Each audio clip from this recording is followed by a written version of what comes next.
अस्सलाम वालेकुम नाज़रीन, अहम तरीन तफ़सीलात आपके सामने रखेंगे। आज सुबह भी एक वीलॉग बड़े अर्जेंट बेसिस के ऊपर किया क्योंकि रातों रात एक दिफ़ाई मुआहदे की गूंज और पाकिस्तान सऊदीया के माबैन एक बड़ा मुआहदा सामने आया, जिस पर अपडेट करना बहुत ज़रूरी था। लेकिन अभी जो खबरें पाकिस्तान में आ रही हैं, एक तो अडयाला के अंदर जो जेल ट्रायल था तोशाखाना 2 का, उसमें जो इमरान खान के मिलिट्री सेक्रेटरी और डिप्टी मिलिट्री सेक्रेटरी यानी एमएस और डीएमएस उनके बयानात जो कलमबंद हो चुके हैं, लेकिन उन बयानात के दौरान क्या हुआ, नर्वसनेस थी कहा जा रहा है कर्नल साहब की, वो आपको बताएंगे। और उसके साथ साथ इंपॉर्टेंटली इमरान खान का chief justice of Pakistan Yahya Afridi को लिखा गया खत और किस तरीके से हालात मुसलसल जो एक सिचुएशन बन रही है उसमें हालात किस तरीके से बतदरीज तेजी के साथ बदल रहे हैं, तमाम तर चीज़ें आपके सामने रखेंगे। हर चीज़ इस वक्त इंटरलिंक्ड लग रही है, एक चीज़ दूसरी से जुड़ी हुई है। आगाज़ करेंगे इमरान खान का Toshakhana 2 Adiala jail trial. Jail के अंदर तोशाखाना 2 केस जो था उसमें 2 गवाहान यानी इमरान खान के मिलिट्री सेक्रेटरी एमएस और डीएमएस, उन दोनों के बयानात कलमबंद किए गए। बैरिस्टर सलमान सफदर ने जराह की बयानात भी कलमबंद हो गए, जराह भी मुकम्मल कर ली इमरान खान के वकील ने। जराह में क्या हुआ होगा ये इमेजिन ही हम कर सकते हैं, लेकिन जो कहानी पूरी खुलकर सामने आई है अगर वो हम आपके सामने रखें तो एक तो जो इमरान खान का ये जो तोशाखाना 2 केस है, इसके अंदर से निकलना कुछ नहीं है। यानी आप अंदाजा करें, मिलिट्री सेक्रेटरी एमएस को और डीएमएस को बुलाया गया, उनके बयानात कलमबंद करवाए गए। ये जो इमरान खान के मिलिट्री सेक्रेटरी हैं ब्रिगेडियर अहमद और जो डीएमएस हैं वो हैं कर्नल रेहान। अब ये कहा जा रहा है कि ये दोनों शख्सियात जब पहुंची अडयाला जेल के अंदर, तो इन्होंने कहा है कि जी तस्वीर को देखकर वजन जो है, तस्वीर को देखकर यानी बता दिया गया कि इतना वजन है और उस हवाले से जो है वो तमाम तरह अदायगी हुई है, सब कुछ हुआ।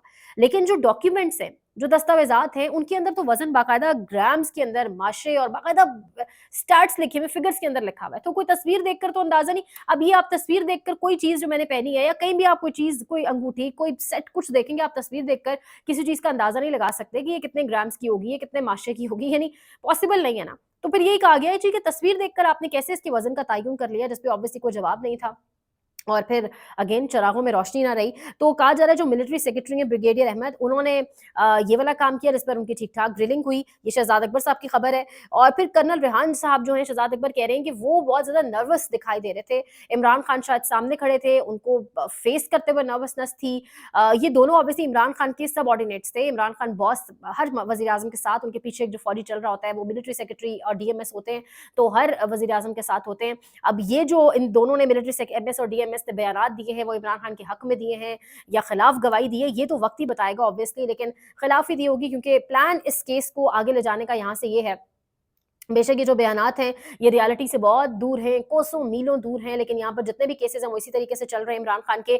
तो प्लान ये है कि इस केस को, इस पूरे तोशाखाना 2 को, इसके जो बयानात हैं गवाहान की, अब जो लेटेस्ट रिकॉर्ड किए गए, कलमबंद किए गए, इसको आड़ बनाकर इमरान खान को एक सज़ा दी जाए और उस सज़ा के ज़रिए इमरान खान को एक लॉन्ग टाइम के लिए, एक लंबे अरसे के लिए आइसोलेशन में डाल दिया जाए। जिसके हवाले से इमरान खान ने कल अपनी फैमिली को आगाह भी किया और कहा कि 27 सितंबर का जो जलसा है पेशावर का, उस पर फोकस करें। तहरीक इंसाफ अब बाकायदा तौर पर सियासत करे, यानी जिस तरीके से जो असूली सियासत है, वरना उनकी कब्रें जो हैं वो सियासी कब्रें अब खोदी जाएंगी। तो ये तमाम तर गुफ्तगू कल इमरान खान ने की। फिर वो नेपाल और श्रीलंका से मवाजना करना और कहना कि हालात खराब होंगे। तो ये सिचुएशन इस वक्त बहुत ज्यादा इंटेंस भी हो रही है, इंटरेस्टिंग भी हो रही है, जिस तरीके से चीज़ों को आगे ले जाया जा रहा है। अब एक जानिब ये वाली सारी कहानी, और दूसरी जानिब इम्पोर्टेंटली क्या हो रहा है कि इमरान खान ने आज chief justice of Pakistan Yahya Afridi साहब को खत लिख दिया है। खत अंग्रेजी में है, खत का लुबे-लुबाब और जो इम्पोर्टेंट पॉइंट्स हैं, इमरान खान ने एक तो खत का आगाज़ किया है कि मैं आपको 31 किलोमीटर दूर से ये खत लिख रहा हूँ, जहाँ पर इंसाफ के दरवाजे पिछले 772 दिन यानी 772 डेज़ से मुझ पर और मेरी अहलिया बुशरा बीबी पर बंद हैं। उन्होंने कहा है कि ये लॉफुल इम्प्रिजनमेंट नहीं है, ये इंसेप्शन है। फिर उन्होंने कहा है कि बुशरा बीबी की जो सेहत है मुसलसल डिटेरियोरेट कर रही है, मुसलसल सेहत खराब हो रही है, लेकिन वो सब्र और तहम्मुल का मुज़ाहिरा करते हुए तमाम तर चीज़ों को फेस कर रही हैं। इमरान खान ने कहा है कि मेरे से मेरे घर वालों की मुलाकातें, मेरे से मेरे वकला की मुलाकातें, तमाम तर मीटिंग्स को कैंसिल किया जा रहा है। एक शख्स की ख्वाहिश पर उन्होंने हमारे फील्ड मार्शल आसिम मुनीर साहब का नाम लिया। फिर इमरान खान साहब ने यह भी कहा कि मेरे बेटों से उनको दूर रखा जा रहा है कि मुझसे बात नहीं कर सकते। उन्होंने कहा कि 1979 में भुट्टो को सजा हुई और 2024 में पता लगा कि फेयर ट्रायल नहीं था। तो ये पूरा एक खत लिखा इमरान खान ने और कहा कि आज एक मौका है, एक टर्निंग पॉइंट हो सकता है कि आप वापस इंसाफ के दरवाजे खोलें और पाकिस्तान में लोगों को लगे कि आखिरी पनाह जो इंसाफ की है वो ये सुप्रीम कोर्ट ऑफ पाकिस्तान के दरो दीवार है। अब कहा जा रहा है इस पर जवाब आ चुका है, अगले 24 घंटे के अंदर तहरीरी शिकायत जेल के अंदर जो प्रॉब्लम्स हैं वो मांग ली हैं जस्टिस याया अफरीदी ने। तो यहाँ से मामला आगे कैसे बढ़ेगा वो भी देखते हैं। लतीफ़ खोसा साहब ने ये लेटर इमरान खान का याया अफरीदी साहब को हैंड ओवर किया। मैं इसलिए याया अफरीदी से कुछ एक्सपेक्ट नहीं कर रही। याया अफरीदी साहब को 2 जजेस को साइड पे करके और मंसूर अली शाह साहब को और मुनीब अख्तर साहब को फिर याया अफरीदी साहब को लाया गया था। कुछ सोच समझ कर ही लाया गया होगा। अदालती बहरान आज जो इस्लामाबाद हाई कोर्ट के अंदर आप देख रहे हैं, 11 अदालतें गालिबन या 13 जजेस हैं। कल उसमें से 7 अदालतें बंद थी, 7 जजेस जो हैं वो मौजूद नहीं थे। तो इस्लामाबाद हाई कोर्ट के अंदर एक बोलचाल, बहरान, इस सब का ज़िम्मेदार मैं chief justice of Pakistan Yahya Afridi साहब को समझती हूँ। तो वो याया अफरीदी साहब इमरान खान जिस शख्स के लिए पूरा निज़ाम जो है वो ये सब कुछ कर रहा है, हथकंडे इस्तेमाल कर रहा है, किस तरीके से उसी इमरान खान को याया अफरीदी साहब को इंसाफ देंगे, ये बड़ा इमेजिनरी ही लगता है। इमेजिन करके भी हँसी आती है, इसका रियलिटी से कोई ताल्लुक दिखता नहीं है। लेकिन बहरहाल कहा जा रहा है कि ख़त का जवाब भी आ चुका है, याया अफरीदी साहब ने इस पर नोटिस लिया है। उन्होंने बाकायदा तौर पे इमरान खान साहब की शिकायत वगैरह माँग ली हैं, जो भी जेल के अंदर उन्हें प्रॉब्लम्स है, सब कुछ होता है। तो वक़्त बताएगा कि मामला किस तरफ जाता है। याया अफरीदी साहब इस पर वाक़ईतन कोई ठीक-ठाक किस्म का स्टेप लेते हैं, कोई रिएक्शन आता है या नहीं। दूसरी जानिब चेयरमैन पीटीए, मैंने कल भी आपसे कहा था कि रातों-रात इंटर कोर्ट अपील दायर हो गई 100 सफ़ाती फैसले के ऊपर।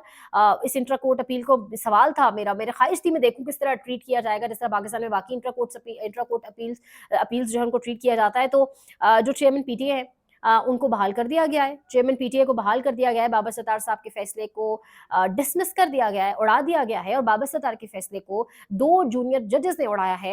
ये जो इंटर कोर्ट अपील थी ये लगाई जस्टिस सरफराज डोगर साहब ने, favourite chief justice of Islamabad high court ने 2 जूनियर जजेस, एक 11वें नंबर के जज और एक 12वें नंबर के जज के सामने लगाई। उन्होंने खुद इन दोनों के सामने लगाई और फिर उनकी जानिब से इसको डिसमिस कर दिया गया और वो अपने ओहदे पर बहाल हो गए।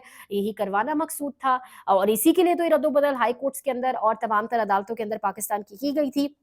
तो ये इस वक़्त तमाम तर आप देख लें कहानी है। दूसरी जानिब लंदन प्लान 2 की एक गूंज है। मैं आपको सुबह की व्लॉग में भी बड़ा मैंने तफ़सीली एक आपको तबसरा करके दिया कि ये जो सिचुएशन है ना, इसमें जो इवेंट्स हो रहे हैं, इवेंट्स की जो हैपनिंग है, उसको आप बड़ा गौर से देखें। लंदन प्लान 2 की गूंज, सियासी और गैर सियासी शख्सियात का बरतानिया दौरा एक्सपेक्टेड है। अमरीकी दौरा भी एक्सपेक्टेड है। उसके साथ इम्पोर्टेंटली आपकी रातों-रात पाकिस्तान सऊदीया के माबेन एक दफ़ाई डील हो जाना, एक एग्रीमेंट हो जाना, उसके निकलता क्या है, सिर्फ़ ऑन पेपर ही ये डील होगी। पाकिस्तान की मईशत को इससे कितना फ़ायदा होगा, ये तो अलग ही सवाल है। हमें इससे क्या मिलेगा क्योंकि सुबह से, रात से, माज़रत के साथ रात लेट नाइट ऑनवर्ड्स ही तमाम जो हुकूमती सहाफ़ी हैं, उनको एक ही स्क्रिप्ट दिया गया, big breaking coming from Saudi Arabia. बड़ी सऊदीया से बड़ी खबर आने को, हमें उससे क्या मिला, हमें क्या बड़ा रिलीफ़ मिल रहा है, सवाल तो ये है। बहरहाल तो जिस पर वैसे ही ये लोग उछलने शुरू कर दें, हुकूमती सहाफ़ी तो समझ जाए उसमें पाकिस्तान को कोई फ़ायदा है भी नहीं। तो ये एक इम्पॉर्टेंट चीज़, फिर साथ इमरान खान की पेशन गोई कि पाकिस्तान में हालात खुदा न खास्ता नेपाल और श्रीलंका जैसे होने जा रहे हैं, सो इंसाफ के दरवाजे खोले जाएँ। फिर दोबारा उन्होंने तंबीह की अभी chief justice of Pakistan Yahya Afridi को खत के ज़रिए। तो ये जो सारी सिचुएशन है, ये बहुत इंपॉर्टेंट है। फिर इमरान खान का ये पेशन गोई करना कि मुझे एक आइसोलेशन में डाल दिया जाएगा। पार्टी जो है वो फ़ोकस करे 27 सितंबर के जलसे पर और उसके साथ-साथ इम्पॉर्टेंट ये है कि इस सब के साथ लंदन यात्रा, लंदन की एक अहम बैठक तो है ही, लेकिन अक्टूबर-नवंबर पाकिस्तान में कुछ अहम इम्पॉर्टेंट चीज़ें भी आपको पता है होनी है। तो उस सारी सिचुएशन को देखते हुए ये टाइम बड़ा इंपॉर्टेंट है। ये एक-एक इवेंट हैपनिंग हो रही है जो इस पूरी सिचुएशन के अंदर वो बड़ी इंपॉर्टेंट है। अलीमा खान ने कहा है कि पीर वाले दिन जो 2 गवाह पेश हुए वो झूठे साबित हुए, यानी वो कहना चाह रही है कि दोनों की गवाहियाँ बिल्कुल झूठी थी, वेक थी, फ्लॉज़ से भरपूर थी। तो अगर वो सब देखा जाए तो केस को तो उड़ जाना चाहिए, ये हर कोई तबसरा कर रहा है। लेकिन केस उड़ाने के लिए तो इस तमाम तर चीज़ों को प्रोसेस इस तरीके से नहीं किया गया, हम भी जानते हैं। इस केस को किस तरीके से आगे लेकर जाया जाएगा और अगर फैसला आ जाता है तो ये फैसला जो भी जज देगा उसके साथ आखिर तक चलेगा क्योंकि ये फैसला या ये गवाहान इतने इनफ साबित ही नहीं हो रहे कि इमरान खान को इस केस में या बुशरा बीबी को बाकायदा तौर पर सज़ा सुनाई जाए। तो ये तमाम तरह इस वक़्त सिचुएशन है। मज़ीद अपडेट्स इंशाल्लाह अगले व्लॉग में आपके सामने रखते हैं। लाइक करें, शेयर करें, सब्सक्राइब करें, कमेंट सेक्शन में अपने फीडबैक का इज़हार भी करें। अपना बहुत ख़्याल रखें। अल्लाह निगहबान।